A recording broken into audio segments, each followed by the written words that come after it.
je propose que nous commencions cet après-midi. Donc, merci. Donc, je passe le micro à François Garde, donc, qui s'est présenté tout à l'heure. Tu as eu la difficile mission de faire l'apéro. Maintenant, tu as la encore plus difficile mission de lutter contre la phase de digestion après cet excellent déjeuner. Nous t'écoutons. Merci. Ce que j'ai dit tout à l'heure, je l'avais préparé, c'était donc un tout petit peu structuré. Ce que je vais dire maintenant est issu des notes que j'ai prises ce matin, donc la structuration sera moins parfaite et vous m'en pardonnerez.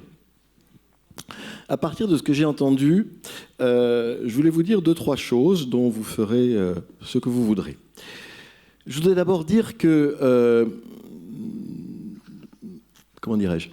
Je voudrais déconstruire, le terme est à la mode, je voudrais déconstruire 2 fausses bonnes idées qu'on pourrait avoir et que j'avoue, j'ai peut-être eu lorsque cet exercice m'a été proposé. Alors, je dis fausses bonnes idées, bien entendu, libre à vous de penser que ce sont de vraies bonnes idées. Mais voilà. La première fausse bonne idée, qui est simple, donc séduisante, c'est de dire... Après tout, leur truc incompréhensible de semelle, ça n'est qu'une histoire de place de parking. Et de même que dans un aéroport, on a le P1, le P2, le P3, le P4, qui sont d'autant moins chers qu'ils sont plus loin de l'aérogare. De même, on a le P1, c'est le port, avec des services et un coût élevé. L'ASMEL, c'est le P2, où on est à l'écart, il y a moins de services, mais enfin bon. Et puis le P3, c'est ce que vous appelez dans votre jargon, j'ai bien compris, les zones de report, c'est-à-dire les mouillages libres hors du port et de l'ASMEL. Donc, fausse bonne idée, disais-je, parce que si cette problématique de place de parking existe, et vue du point de vue du marin usagé ER, du marin usagé, ça peut être compris comme ça, ou ça peut être vécu de manière très opérationnelle. J'ai pas de place dans le P1, je vais dans le P2, j'ai pas de place dans le P2, je vais dans le P3. Il serait réducteur et absurde de réduire cette problématique à celle de la gestion d'une série de parkings. Mais, pour autant, retenez cette idée parce que, même si elle est faussement une bonne idée, c'est une des dimensions de la problématique. C'est une fausse bonne idée parce que ce n'est pas le point de départ. Le point de départ, ce n'est pas comme un aéroport de gérer où est-ce que je mets les voitures. Vous, votre point de départ, c'est une problématique environnementale de gérer, de protéger les herbiers de Posidonie, si j'ai bien écouté. Donc, c'est une fausse bonne idée, mais elle a une petite part de vérité. La deuxième fausse bonne idée est de considérer que finalement... J'espère que la plaisancière qui a parlé tout à l'heure est dans la salle. C'est de considérer que finalement tout ça c'est un truc de riche. Et on serait dans une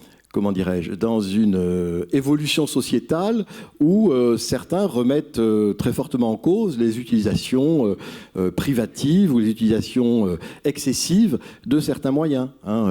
On dénonce les jets privés, on va vandaliser les golfs. Alors une petite minorité d'activistes font ça, mais ou dans un registre un peu différent, les yachts des oligarques russes, c'est une sorte de symbole que l'on chasse de port en port. Et donc, du point de vue de certains, on pourrait dire, oui, enfin, ça, de toute façon, ce sont des amusements de bourgeois blancs, c'est un non-sujet où on passe beaucoup de temps, d'argent, d'énergie publique pour organiser les loisirs de bourgeois blancs. On va loin dans la caricature ou dans l'exagération, mais c'est pour faire passer le propos. Caricature. Certains pourraient tenir un tel discours de manière sincère. Moi, je le tiens, vous l'avez compris, de manière critique, mais après tout, mon opinion importe peu. Et je pense que si on réunissait un panel de jeunes gens de 18-25 ans, une partie d'entre eux dirait, à peu près dans ces termes, mais pourquoi est-ce qu'on s'emmerde avec tous ces connards qui viennent polluer la planète en foutant leurs encres au milieu d'un trésor naturel? Dégagez-moi tout ça. Pourquoi c'est une fausse bonne idée?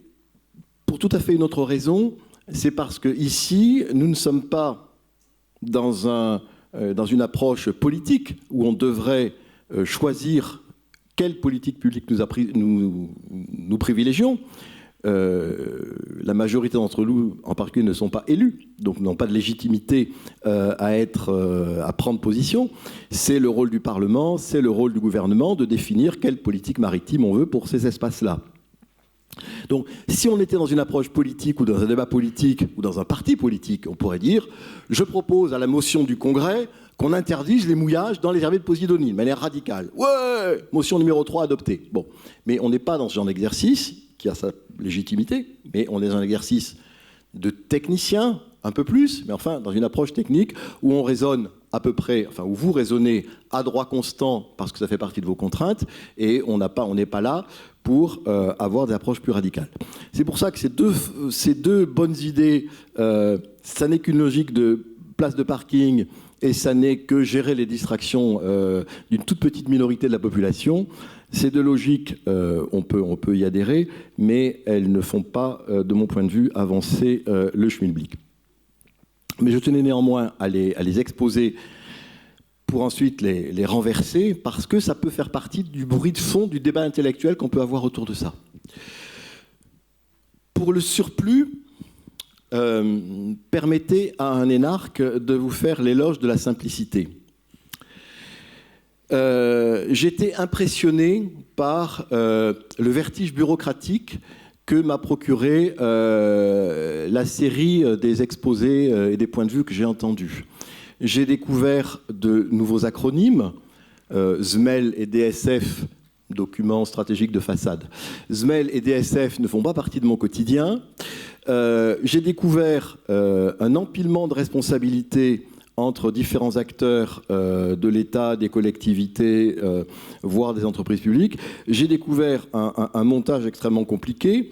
Bon, alors du coup, comme je suis parfois un garçon sérieux, je suis allé voir les articles R2124-39 à R2124-55 du Code général de la propriété des personnes publiques, dans la version modifiée par le décret du 4 juin 2020, et tout est devenu beaucoup plus clair. Mais parce que moi, je parle cette langue-là. Je l'ai apprise il y a 30 ans, et je la parle à peu près sans accent. C'est très bien. Si j'étais chef de bureau au ministère de l'Environnement, ce qu'à Dieu ne plaise, je ne serais parfaitement pas capable d'écrire ce genre de truc. Mesurer quand même à quel degré de complexité, de perte de temps, de longueur de procédure vous en êtes. Certes, encore une fois, le décideur de ça, c'est le ministère de l'Environnement, qui n'est pas administration centrale, qui n'est pas présent. Mais on a une ambition politique forte. On a, je rebondis sur ce que disait le représentant du parc des Calanques, on a les Jeux Olympiques en 2024. Il faut faire quelque chose. Et néanmoins, on va prendre des dossiers qui passent en loi sur l'eau, en commission des sites, en truc, en machin. Enfin, la liste a été très longue. Vous découvrez tous, quand vous montez ces procédures, qu'il y a toujours un bout de dossier supplémentaire qu'il faut faire en direction d'une administration supplémentaire. Tout ça est quand même, objectivement, complètement délirant. Complètement délirant. Autant d'énergie, autant d'intelligence, autant d'argent. Pour mettre 3 ans à monter un truc sur lequel, grosso modo, les gens sont d'accord, c'est le pire de ce que sait faire l'administration française. Bon. Parce qu'en effet, de l'autre côté, que doit faire le marin usager ? Certes, j'entends, il y a des comités de pilotage avec les pêcheurs, les plaisanciers du coin, etc. Mais enfin, il n'y a pas que des gens de Hyères qui mouillent devant la rade de Hyères ou des gens de la Ciotat devant la rade de la Ciotat. On a le droit de se promener un petit peu. Il y a des marins étrangers. Alors là, c'est une SMEL.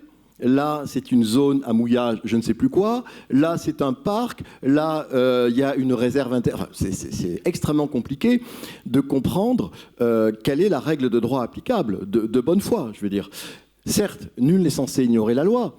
Mais il y a un moment où ça devient illisible, sauf à parler parfaitement, encore une fois, cette langue-là. Donc moi, je vous invite tous à réformer les procédures. Donc merci aux représentants du ministère de l'Environnement de faire remonter à l'administration centrale que ça ne va pas du tout, c'est beaucoup trop compliqué.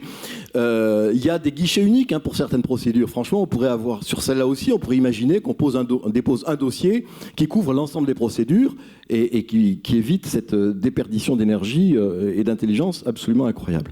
Donc, mais mettez-vous un instant, enfin à chaque instant, du point de vue de l'usager, en disant, est-ce que cet empilement de réglementation, de contraintes, de spécificités est tout simplement intelligible? Et j'ai peur que non.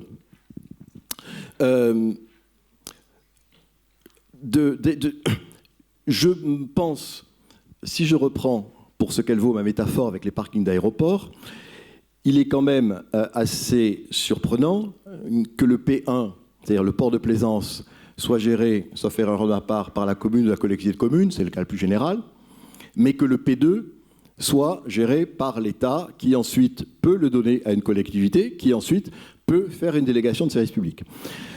En tant que ça fonctionne ensemble du point de vue de l'usager, il serait quand même tout à fait rationnel que le P1 et le P2 soient systématiquement gérés par le même niveau. Et comme l'État n'est pas fait pour gérer dans la quotidienneté, ce niveau doit être le niveau local. Je vous invite à faire changer la loi sur ce point. C'est pour ça que tout à l'heure, je vous ai parlé de Nouvelle-Calédonie, parce qu'il suffit de le vouloir politiquement pour l'écrire, c'est assez facile. On peut donner un droit de veto à la Marine nationale, parce qu'il peut y avoir des impératifs qui font qu'on ne ferait pas n'importe quoi. Mais après, une fois qu'on a décidé de faire ça, P1, P2, voire P3, gérés par la même autorité, ça me paraît nécessaire. En tout cas, souhaitable. Et puis, il y a une autre remarque dans cet éloge de la simplicité. Voilà, Clé de 12 le dit bien mieux que moi.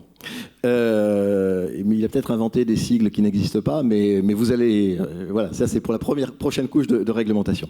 Autre chose qui m'a frappé à vous écouter, et parfois à vous comprendre, pas tout le temps, il y a dans cet exercice, mais c'est naturel vu le format dans lequel nous sommes, il y a quand même une sorte d'entre-soi entre administration d'État, qui guide sans encadrer, tout en offrant des cahiers des charges type, en tenant un peu la main, parce que les collectivités sont autonomes, enfin on sait mieux qu'elles comment il faut faire.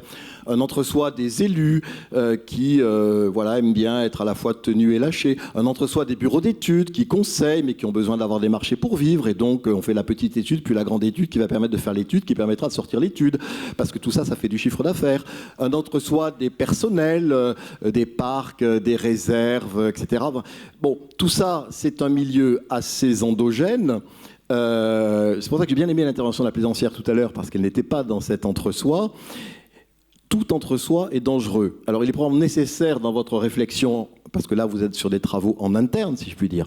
Mais cet entre-soi, encore une fois, peut faire oublier la place et le rôle et la finalité. La finalité, c'est préserver éventuellement préserver les posidonies autant que faire se peut, et organiser le bordel qui, s'il n'y a pas d'organisation, s'installe sur les plages. L'entre-soi de la décision est toujours un peu stérile. Bien, ça c'était le premier point, éloge de la simplicité. Même si je sais que ce discours s'adresse encore une fois plus au ministère de l'Environnement qu'à vous qui êtes dans la salle. Deuxième remarque, et puis il y aura une conclusion et j'aurai terminé. J'anticipe sur ce qui va se dire cet après-midi, mais comme mon intervention est maintenant, voilà, je me suis demandé comment ça vit une ZMEL. Alors, encore, j'ai bien noté que je suis en avance de phase. Mais bon, une fois qu'on a mis ces bouées, ces corps morts, etc., comment ça se passe? Est-ce qu'il y a des limites de temps? Un jour, une semaine, un mois, voire une saison entière. Et puis, premier arrivé, premier servi. Est-ce qu'on fait payer? Est-ce que c'est gratuit? Si on fait payer, quels sont les services qui sont offerts? Ou est-ce que c'est juste le droit de parking? Est-ce que tout le monde y a accès? Si l'ambition est écologique, est-ce qu'on ne peut pas être écologique jusqu'au bout en disant ce P2, il est réservé aux voiliers, puisqu'ils ils sont décarbonés, et il n'est pas autorisé aux véhicules à moteur, enfin aux navires à moteur. Ça pourrait se défendre, ça pourrait se déconstruire, enfin j'en sais rien, mais ce genre de questions doit être posées, elles sont politiques au bon sens du terme, et je veux dire, il ne suffit pas de réaliser des corps morts et des bouées pour avoir réglé la totalité des problèmes, et vous allez en parler cet après-midi. Mais au-delà de ce mode d'emploi de l'ASMEL, et je pense qu'il y aurait bien d'autres questions que celles que je suggère, moi il y en a une qui me paraît presque insoluble, mais c'est l'usage qui le dira, c'est comment ça fonctionne, c'est-à-dire comment on vérifie que ça fonctionne. C'est bien joli dans l'entre-soi de la perfection administrative, du montage, des trucs et des machins, de découper sur la mer, de faire des carrés, des ronds, des triangles de couleurs différentes. Mais très concrètement, une réglementation, s'il n'y a pas de moyen de la faire respecter, c'est pire que pas de réglementation du tout. Donc, une réglementation, si le P1, le port est plein, le P2, la SMEL est pleine, eh bien, tout le monde gare son bateau n'importe où. Est-ce que c'est acceptable? Mais évidemment, vu la diversité des réglementations et des interdictions dont je parlais précédemment, on ne peut pas non plus avoir en permanence les différents acteurs de la réglementation en mer, ça va au-delà de l'action de l'État en mer, parce que ça peut être des agents des collectivités, qui en permanence vont vérifier, faire la police, etc. Mais si on ne fait pas la police, alors qu'on a mis des réglementations, ces réglementations ne seront pas respectées, parce que les marins partent avec l'a priori dont je parlais tout à l'heure, qui est l'a priori de la liberté des mers. Donc, consacrer autant d'efforts pour arriver à construire sa zone, insérée dans elle-même dans une marqueterie de zonages différents, vous aurez l'impression d'être arrivé au sommet de la montagne, de poser le sac à dos et de souffler. Mais non, c'est là que les emmerdements vont commencer. Une fois que vous aurez défini la réglementation applicable dans ses différentes déclinaisons, qui, comment, quand, on le fait respecter. Ça, j'avoue que, et c'est un magistrat qui vous le dit, j'avoue que je ne vois pas bien. La Marine nationale a d'autres missions, la gendarmerie maritime n'a pas que ça à faire, les agents des parcs, ils sont sur les parcs et pas ailleurs, les agents des collectivités locales n'ont pas nécessairement les pouvoirs juridiques qui leur permettent d'eux, etc., etc. Et puis il faut avoir l'information en permanence. Donc un drone en permanence survolant la SMEL pour compter les bateaux, enfin bon, je ne sais pas très bien comment ça se passe, mais limiter l'effort de réflexion à la création de la SMEL, ça, c'était le thème de la matinée. J'espère que cet après-midi, vous allez expliquer comment ça fonctionne, parce que cette question de l'effectivité, de l'efficience, me paraît redoutable. Et compte tenu sans doute de l'absence de recul sur ce dispositif, on ne peut pas avoir beaucoup de retours d'expérience. Mais si on fait tout ça pour s'apercevoir avec 2 ans après que finalement ça ne marche pas, qu'on a une SMEL, c'est super, on fait des rapports, on fait des colloques, mais in concreto, sur le plan d'eau, c'est le bordel toujours. Voilà, le bilan coût-efficacité n'est pas terrible. Je voudrais conclure, parce que je vais me faire engueuler. Nous partons, enfin vous partez d'un paradigme, qui est le paradigme, c'est le droit au mouillage. On a le droit de mouiller son bateau, sauf là où c'est interdit. Si votre équation, votre fondamentale, c'est protégeons les posidonies et d'autres endroits, d'autres plantes ou milieux spécifiques, il faudrait renverser le paradigme. Il est partout interdit de mouiller, sauf dans les endroits où c'est autorisé.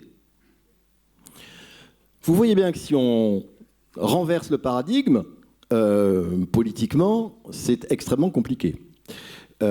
C'est probablement juridiquement inexact, au demeurant, mais enfin, peu importe.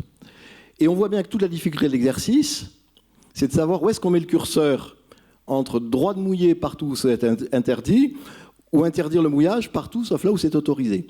Et tant qu'on ne sera pas clair sur l'endroit où on met le curseur, je pense qu'on est parti pour d'autres forums sur le mouillage. Merci. Merci.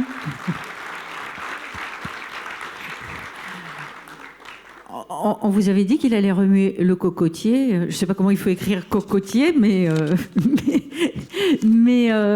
merci, c'est fait. On prend le temps peut-être de quelques réactions. Alors effectivement, je te rassure, nous allons parler de comment ça se passe au quotidien quand on a des bouées. Non, mais je sais bien que vous allez en parler, mais je sais bien aussi que vous n'allez pas trouver la solution. Mais il n'y a pas une solution, c'est ça le problème, effectivement. Ne préemptons pas le débat. Il y en a plein.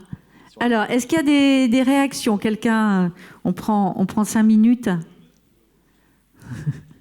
C'est un petit peu toujours les mêmes. Parce que c'est très intéressant. Merci pour votre intervention. Pour vous rassurer sur le fonctionnement des SMEL, on a, nous, au Parc national de Porquerolles, depuis la 3e saison de fonctionnement donc, dans la rade de Porquerolles.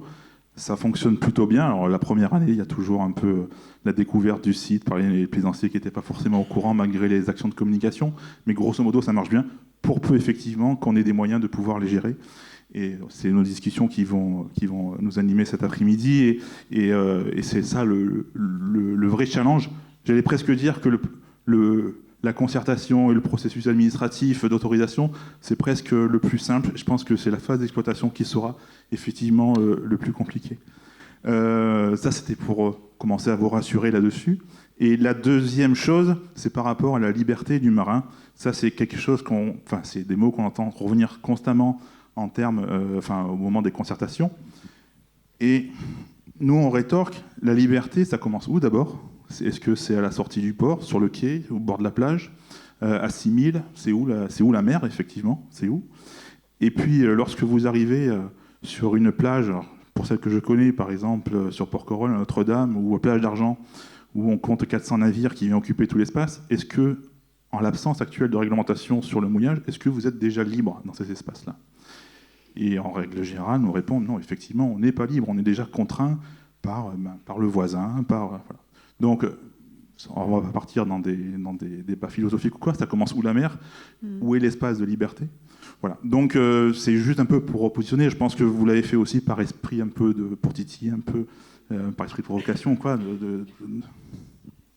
La mer n'est pas un espace de non-droit, bien évidemment, mais elle est souvent perçue comme telle. Et c'est le conflit entre les différents textes qui s'appliquent et l'imaginaire qui fait que c'est compliqué à gérer. On est donc d'accord sur ce point. Et puis par rapport à l'empilement administratif et la compréhension par l'usager ou le marin ou le plaisancier, ça dépend comment on veut l'appeler, je ne pense pas que l'empilement administratif s'impose aux plaisanciers. C'est surtout d'abord à au maître d'ouvrage qui va monter les dossiers des SMEL. C'est lui qui est face à la multitude d'autorisations à obtenir. Après, pour le marin, je ne vais pas dire que c'est beaucoup plus simple, mais en tout cas, un bon marin, il part avec sa carte du CHOM, et normalement sur sa carte du CHOM, il y a toutes les zones qui sont répertoriées, avec celles qui seront équipées en SMEL, c'est indiqué dessus, celles qui seront interdites, celles qui seront libres. Donc normalement, chaque bon marin part avec une carte à jour. Donc je pense que l'empilement administratif, c'est plus envers les maîtres d'ouvrage c'est là où la difficulté est perceptible, et moins vis-à-vis du pratiquant de la mer. Vous avez raison sur ce point, à cette nuance près que, encore une fois, dans un imaginaire, j'arrive n'importe où, je mouille, je repars le lendemain matin, et là, il faut rajouter une couche d'interrogation. Est-ce que je peux le faire ? Et ça serait tellement simple si c'était partout pareil. Mais non, chaque morceau de carte a sa réglementation spécifique. Si c'était blanc ou noir, ça serait simple. Je vais dans les zones blanches, je ne vais pas dans les zones noires. Mais les zones vertes, grises, hachurées, à carreaux, où on peut mouiller 3 jours, mouiller 1 jour. Enfin, oui, Donc il faut aussi il faudra que le marin intègre cette dimension de réglementation fine par rapport à une liberté fantasmée. Une dernière remarque, question. Monsieur, votre exposé était extrêmement clair. Je vais juste faire une comparaison avec une aventure que j'ai vécue il y a quelques années. En 2005 et 2006, la France a adopté des lois qui ont créé ce qu'on a appelé une obligation de vigilance pour les entreprises. L'obligation de vigilance qui obligeait toutes les entreprises à donner à l'administration un paquet de documents tous les 3 mois, machin, patin, couffin, etc. On est exactement dans le même genre de situation que celle dans laquelle nous sommes aujourd'hui pour les mouillages. Beaucoup d'administrations, et puis derrière, une loi qui n'a pas été appliquée pendant 10 ans. Et elle n'a pas été appliquée pendant 10 ans pour une raison très simple. C'est qu'il n'y avait pas de solution technique.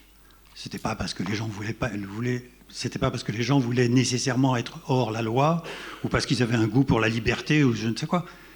À partir du moment où on a créé ce cadre juridique et où on a trouvé des acteurs économiques qui se sont penchés sur le sujet, on a mis 10 ans à trouver une solution.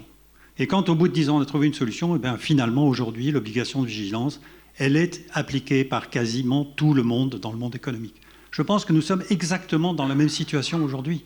Nous avons avec les SMEL le début d'une solution. Je crois que personne ici ne nous a dit que la SMEL c'est fabuleux, c'est fantastique, ça résout tout le problème. Mais si on ne commence pas par la SMEL, on n'aura pas la bonne chaussure, vous voyez ce que je veux dire. On n'aura pas de quoi aller jusqu'au bout du problème. Eh bien, collectivement, je pense qu'il faut se dire qu'on commence par ça, on travaille là-dessus. J'ai une idée personnelle, moi, de la façon dont il faut aller au-delà des SMEL, mais mon idée, elle est peut-être pas bonne, il y en aura d'autres. Mais si on ne fait pas ce travail en se donnant le temps long, nous n'y arriverons jamais et les posidonies continueront à disparaître. Merci. Merci beaucoup. Toute dernière, alors. Toute dernière. Pendant que le micro arrive, moi, je voulais dire un truc aussi par rapport à ce que tu disais sur inverser le paradigme, c'est-à-dire aujourd'hui, on peut mouiller partout sauf là où c'est interdit et demain, on ne peut mouiller nulle part sauf là où c'est autorisé. Faire un parallèle, moi aussi, avec un autre sujet que je connais un petit peu, qui est celui de l'open data. L'obligation en fait, de diffuser des données, et notamment sur le thème de l'environnement, où il a fallu effectivement plusieurs années, mais où on est passé du premier paradigme, c'est-à-dire il faut publier, tout le monde peut demander des documents administratifs et l'administration doit donner ses documents et ses données, à maintenant, les administrations ont obligation de tout publier en open data, sauf un certain nombre de choses. Donc on peut aussi, et la loi a changé aussi par rapport à ça. À vous. Et après on s'arrête. Merci. Bonjour à tous. Éric Mabot, Fédération des industries nautiques, mais c'est pas à ce titre que je souhaite prendre la parole, mais plus au titre du citoyen du littoral que je suis et du littoral méditerranéen. D'abord, merci monsieur, parce que vous avez exprimé avec une justesse que je n'ai pas ce que je ressens depuis ce matin. Je l'ai exprimé à quelques amis à midi, un léger sentiment de frustration par rapport au débat et aux présentations de ce matin. Alors, je veux dire à monsieur que la liberté, c'est pas l'anarchie, hein, globalement, et donc c'est pas parce qu'on dit que c'est libre qu'on peut y faire n'importe quoi. Et au regard de la question qui était posée ce matin de l'urgence à agir pour protéger la posidonie, moi, je m'interroge pour savoir si finalement la réponse administrative, cette forme de tentative d'organisation de l'espace pour revenir à la logique de P1, est la bonne voie à suivre. Et j'en suis pas certain du tout. Parce que si on reprend votre démonstration avec l'ensemble des couches administratives qu'il va falloir, quand on va trouver la solution dans 10 ans, on sera déjà passé peut-être à d'autres choses où il n'y aura plus de posidonie du tout. Donc, est-ce que finalement, c'est pas sur d'autres voies qu'il faut chercher ? Et moi, j'ai la faiblesse de croire, vous l'avez un peu exprimé ce matin pour certains d'entre vous, que finalement, le consensus, il se trouve dans la rencontre des représentations qu'on se fait de la terre et de la mer. Et en fait, c'est dans l'équilibre entre ces deux univers culturels qu'on va trouver des solutions intelligentes, au cas par cas, pour gérer les solutions. Et en aucun cas dans un entre-soi administratif qui impose par nature des règles rigides et pas forcément transposables à d'autres territoires ou à d'autres coutumes. Merci. Mais justement, vous nous donnez un bon enchaînement avec la suite, puisque maintenant on va parler justement de ce cas par cas au quotidien et de comment ça fonctionne. François, merci beaucoup. Je sais que tu dois nous quitter, mais que tu reviens en fin d'après-midi parce que tu as vu qu'il y avait marqué goûter à la fin et tu t'es dit qu'il fallait que tu prennes un petit goûter avant de nous quitter. Donc on te revoit tout à l'heure, mais je sais que tu as un impératif professionnel. Merci beaucoup. Merci encore.